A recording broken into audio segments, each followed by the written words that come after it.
which is bullshit. You know, I'm a thin person. Just because I'm thin doesn't mean that I'm automatically healthy or even that I'm working out or eating a healthy diet. People look at you and they think automatically, oh, if you're heavier, you know, your first problem is that you need to lose some weight. There was just this article in Glamour magazine where a friend of mine, Liz, was told that, you know, when she went to the doctor, they were like lecturing her about how she needs to have a healthier, active lifestyle. Knowing Liz, this girl does dance classes, plays soccer. She's one of the most healthy, active people I know. So when she said, actually, like, I am a pretty physically fit person, they were like, oh, okay, well, and they changed their tune. So had she not have spoken up and said, you don't actually even know anything about me, you're just assuming about me based on how you think I present right now, based on literally nothing. It makes me so sad that medical science is getting hung up on these ideas of, you know, looks, weight, you know, beauty, perceived beauty. We can't escape. We can't escape. We can't escape. Another common stereotype that women might face when they go to see a doctor or any kind of medical health professional is that educated women are often told to get off the internet. You're on WebMD too much. You're fine. And less educated women are accused of being liars, looking for a disability check. So it's sexist and classist. Great. Yes. Gotta get that 1-2 punch in there. Yeah, really gotta get it in there.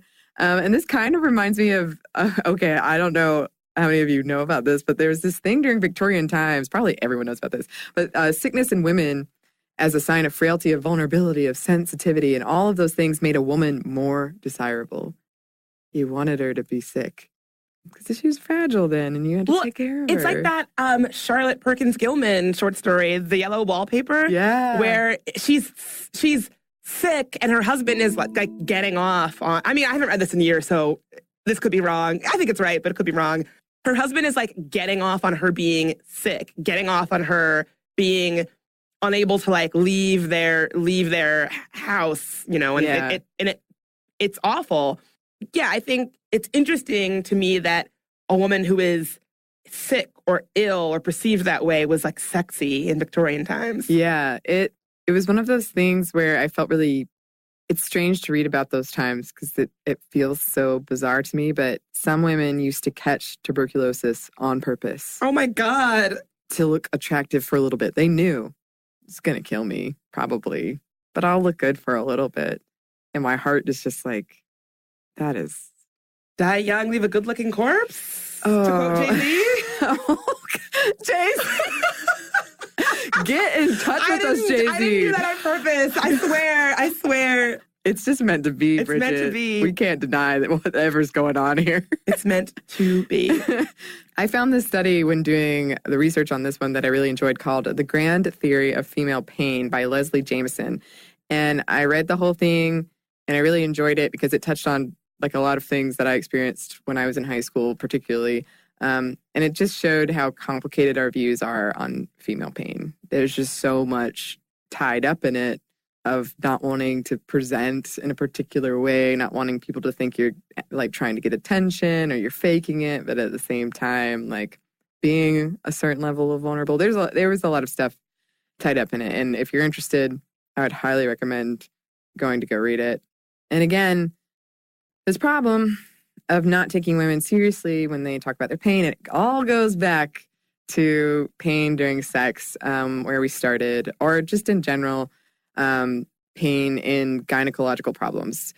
Though 10% of the female population suffer from endometriosis, for instance, it takes an average of 7 or 8 years to get a diagnosis. In 1992, the NIH had 39 veterinarians on staff, but only 3 gynecologists. And the first hormone therapy study using female subjects took place a year earlier in 1991. And if you're thinking in your head, when did birth control get invented? Yeah, there's a bit of a disconnect there. There is a bit of a disconnect. Yep. Last night, I watched like 3 things on actual television now. And one of them I was watching last night, and a commercial came on for endometriosis. Like, yeah. For it?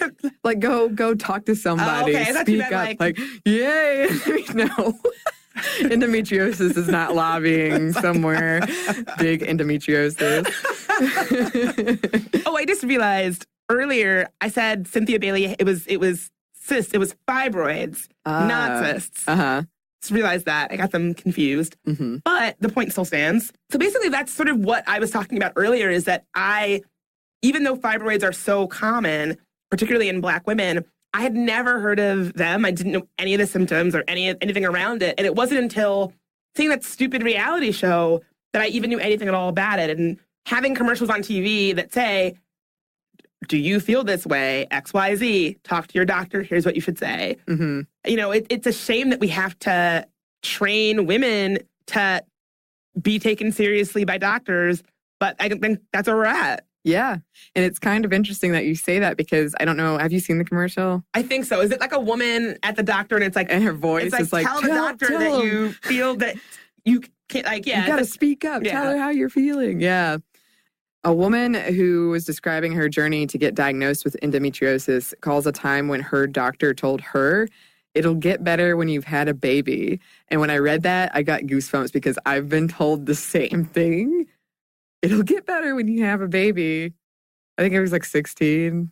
Oh, that's great. So thanks. That's very helpful. All right. On it. Oh, no. Oh, teen motherhood, you say? Yes.